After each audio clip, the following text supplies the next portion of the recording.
तरफ जाना पड़ेगा, फिर जाके चीज़ें जैसे आप कह रहे हैं कि बिल्कुल दीवार के साथ पाकिस्तान और इंडिया के मैचेस लगा रहे हैं, वो तो 10 साल से 11 साल से हम देख रहे हैं, आईसीसी के अलावा आमने सामने तो आते नहीं है। तो ये भी चीज़ खत्म होगी तो इंटरनेशनली इंडिया की और इंसल्ट होगी जो पिछले 10-12 दिन से हो रही है ना, इस डिसीजन से और होगी। तो मेरा नहीं ख्याल कि इतना बड़ा वो डिसीजन लेंगे। पाकिस्तान हमारा मुकाबला कर पाएगा जंग में, अब सबकी आंखें खुली पूरी दुनिया की। अच्छा ये बताइए आप क्या फोर्सी कर रहे हैं, एशिया कप होगा इंडिया पाकिस्तान नहीं होता तो आप आईसीसी के इवेंट में मत जाओ ना, जो इंडिया में इवेंट हो मत जाओ। क्या नहीं देखा यार, बॉलर मतलब टूटी उंगलियों से खेल रहे हैं, मतलब फ्रैक्चर्ड आर्म से खेल रहे हैं यार, बॉलिंग कर रहे हैं। मैल्कम मार्शल ने फ्रैक्चर्ड आर्म से एक दफा जो है वो 7 विकेटें ली थी इंग्लैंड के खिलाफ टेस्ट में, उसने रिस्ट था, फ्रैक्चर्ड या आर्म था, जो भी है। ग्राहम स्मिथ को हमने देखा बैटिंग करते, सादिक मोहम्मद को हमने देखा फ्रैक्चर के साथ बैटिंग। ये भारत का न खेलने का फैसला, देखिए यह अनाउंसमेंट ऑफिशियली नहीं है, लेकिन ये खबरें जो इस टाइम गर्दिश कर रही, क्योंकि आजकल टाइम ही ऐसा है कि जब तक कोई न्यूज ऑफिशियल हो जाती है उससे पहले ही लोगों को पता चल जाता है। वैसे क्रिकेट को लेके हमने तो मैसेज दिया, उसकी वजह से फिर स्ट्रांग हो गया ना सारा काम। तो उसके बाद उनकी हिम्मत ही नहीं हुई कि मतलब यानी कुछ और करने की कोशिश करें। तो आई थिंक बहुत ज़बरदस्त दोबारा से टूर्नामेंट स्टार्ट हुआ, बहुत अच्छा हुआ कि प्लेयर्स आए वापस। ठीक है, ये हम ज़रूर समझ सकते हैं कि कुछ प्लेयर्स नहीं आए, जाहिर सी बात है, फैमिलीज़ भी होती हैं, आपको फैमिलीज़ भी रोकती हैं कि भाई अगर इस किस्म के हालात हो गए हैं तो ज़रा रुक जाओ। लेकिन मतलब मुझे ऐसा नहीं लगा कि, या इतना फील किसी को भी नहीं हुआ होगा कि ऐसे लगता है बिल्कुल ही ओवरसीज प्लेयर नहीं आए, बिल्कुल ही खत्म हो गया। क्योंकि यहाँ तक बात हो गई थी कि हम अपने मैचेस 17 तारीख से करवा रहे हैं, अगर ओवरसीज प्लेयर नहीं भी आते हम अपने लड़कों से मैचेस खेल लेंगे, लेकिन हम अपना टूर्नामेंट जो है वो कंटिन्यू करेंगे। लेकिन उसके साथ मतलब यानी आप कर रहे हैं, तो इन चीज से सब अंदाजा आप लगा लें। हमारा मौका था ना, पहला मौका तो हमारा था। ऑस्ट्रेलियन जर्नलिस्ट कह रहे हैं वो तो नेशनल जो कंपनीज हैं उनके स्पॉन्सर्स होंगे उसमें, और रेवेन्यू जनरेशन बहुत ज़्यादा होगा। लेकिन अगर इंडिया पुल्ड ऑफ कर देता है तो जो मनी डिस्ट्रीब्यूशन होता है और जो पाकिस्तान के हिस्से का जो मनी है वो पाकिस्तान को मिल ही नहीं पाएगा। आप जानते हैं ना दोस्तों कि जो एशिया कप जब ऑर्गेनाइज होता है तो उसमें भारत अपना कोई शेयर नहीं लेता है, बाकी जो मेंबर कंट्रीज़ होती है उनमें शेयर जो है वो इक्वली डिवाइड कर दिया जाता है, और भारत का जो शेयर होता है दोस्तों वो। नमस्कार दोस्तों, जय हिंद। दोस्तों जिस दिन से भारत ने एशिया कप 2025 ना खेलने का फैसला किया, पाकिस्तान की मीडिया और पीसीबी की नींद उड़ गई। किसी ने सही कहा था, जब इंडिया मना करता है तो पूरी लीग लटक जाती है, और यही हुआ। पीसीबी का साख, सपने और स्पॉन्सरशिप सब खतरे में है। ये वीडियोस देखते हैं और समझते हैं। देखिए कि भाई हम जा रहे हैं और ये वो प्लेयर्स हैं, इनके माइंड में भी होगा कि यार अब हमें लगता है आईपीएल नहीं मिलेगी, अब हम ये अगर खेलने जा रहे हैं, अगर हम ये मीडिया में आगे बात करें तो हमें आईपीएल नहीं मिली।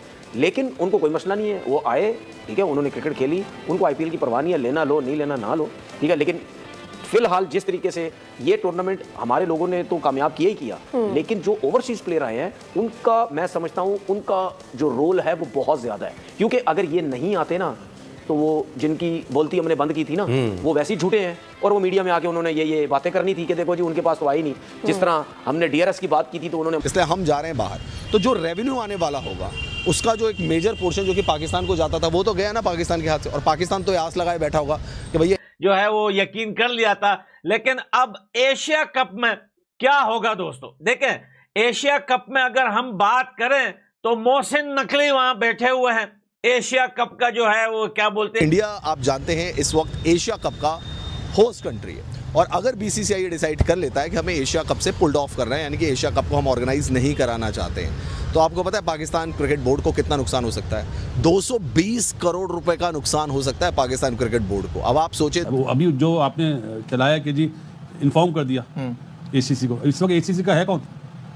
तो बातें बड़ी हैं, डैडी जो बोलेंगे, जो डैडी को भी ऑर्डर मिलेगा। हाँ, डैडी को उनके डैडी बताएंगे। नहीं, डैडी के डैडी जो है ना वो अमेरिका में बैठे हैं। क्या कहते हैं शाहिद साहब, ये सारी सिचुएशन कहाँ जाके किस करवट उठ बैठेगा? बीसीसीआई फ्लोट करता है खबरें टेम्परेचर चेक करने के लिए, नब्स चेक करने के लिए कि पाकिस्तान से इसका रिएक्शन क्या आता है, और उनके दो बड़े रिस्पेक्टेबल मीडिया आउटलेट्स हैं, इंडियन एक्सप्रेस और द हिंदू। ये बड़े रिस्पेक्टेड मीडिया आउटलेट्स हैं। उन्होंने जब खबर, ठीक है, the guy is very strong here, anything around his body a bit shot, मतलब उसने 3 या 4 मतलब छक्के लगाए उस तरफ, स्क्वायर लेग की तरफ, फाइन लेग की तरफ, ठीक है। आप उसको उधर ही बॉल कर रहे हो यार, आप उसको उधर ही बॉल कर रहे हो, आप मतलब आई डोंट नो यार, मुझे तो कभी समझ में नहीं आता कि ये क्या स्टडी करते हैं। Fahim he played his role यार, ही मतलब जो वो इनिंग्स खेल गया 8 बॉलों पे 28 की, उसी वजह से जो है कोयटा यहाँ तक पहुंचा। लेकिन आई फेल्ट के one disappointment for me was Hasan Nawaz. आप कहेंगे यार हसन नवाज से क्यों डिसअपॉइंटेड? भाई उसने 76 की है, उसने 76 of 43 ball, and he has really batted well in this PSL, he has looked very good. लेकिन यू नो मैं बड़ा मे बी हमारी एक्सपेक्टेशन हाई है, लेकिन जब आपको 63 पे इतना बड़ा चांस दे दिया उसने, कैसे बोलते हैं आप, तो दोस्तों आपने देखा जैसे कि अपने तीसरे ओवर का आखिरी 2 बॉल और आखिरी ओवर तो वो मतलब वो पानी पी रहा है, ये सब ड्रामे होते हैं यार। जब आप पिटना शुरू हो जाते हैं, बॉलर पिटना शुरू हो जाता है। हमने तो क्या क्या नहीं देखा यार, बॉलर मतलब टूटी हुई उंगलियों से खेल रहे हैं, मतलब फ्रैक्चर्ड आर्म से खेल रहे हैं यार, बॉलिंग कर रहे हैं। मैल्कम मार्शल ने फ्रैक्चर्ड आर्म से एक दफ़ा जो है वो 7 विकेटें ली थी इंग्लैंड के खिलाफ टेस्ट में, उसने रिस्ट था फ्रैक्चर्ड या आर्म। पाकिस्तान तो आस लगाए बैठा होगा कि भैया जो है वो यकीन कर लिया था। लेकिन अब एशिया कप में क्या होगा दोस्तों? देखें, एशिया कप में अगर हम बात करें तो मोहसिन नकवी वहां बैठे हुए हैं। एशिया कप का जो है वो क्या बोलते हैं लोग, जनाब मोहसिन नकवी। तो दोस्तों पाकिस्तान मीडिया के चैनलों पर तो हाय हाय बीसीसीआई का नारा चल रहा है। एक एंकर तो इतना टूट गया है कि वो कह के बैठ चुका है कि इंडिया क्रिकेट की पॉलिटिक्स कर रहा है। तो भाई ये पॉलिटिक्स नहीं है, पावर है। इंडिया हटता है तो एशिया कप की टीवी रेटिंग भी बढ़ जाती है। पीसीबी के स्पॉन्सर हाथ जोड़कर बाहर निकल गए। और आइए वीडियोस आगे देखते हैं, समझते हैं। इंडिया डिसाइड करेगा फ्यूचर इस खित्ते में क्रिकेट का, बल्कि इंडिया ही डिसाइड करेगा फ्यूचर दुनिया के अंदर। इस चीज को जहन में रखें, इंडिया ही डिसाइड करेगा। अब सुनने में ये आता है कि ये जो अभी मेरा ख्याल है हमारे मोहसिन नकवी साहब एशियन क्रिकेट काउंसिल के वो बने थे, हेड बने थे, और सुनने में आया कि एक फाइनल डिसीजन जो है वो एशियन क्रिकेट काउंसिल को मीटिंग में बता दिया जाएगा, क्योंकि पाकिस्तान उसको हेड करता है। तो दोस्तों आपको पता है कि पीसीबी को कितना नुकसान होगा? कम से कम 400 करोड़ से ज़्यादा का TV rights, gates, money, ads सब उड़ गया। पीसीबी कह रहा है हाइब्रिड मॉडल ले लो, पार्टियल होस्टिंग करवा लो। इंडिया ने साफ कह दिया है तुम्हारे रूल्स, तुम्हारे खेल हमें मंजूर नहीं है।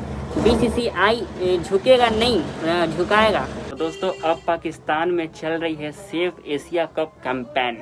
भाई एशिया कप कोई चैरिटी नहीं है, रूल्स के खिलाफ जाओगे तो टीम भी दूर भागेगी। अब आप बताओ, क्या भारत का फैसला सही था? कमेंट में लिखो। और India real super power of cricket ये भी लिख देना। और इसी ड्रामे की असली क्लिप्स देखनी हो तो इंडिया रिएक्ट के चैनल को सब्सक्राइब कर लेना। और मिलते हैं नेक्स्ट वीडियो में, तब तक जय हिंद, जय भारत।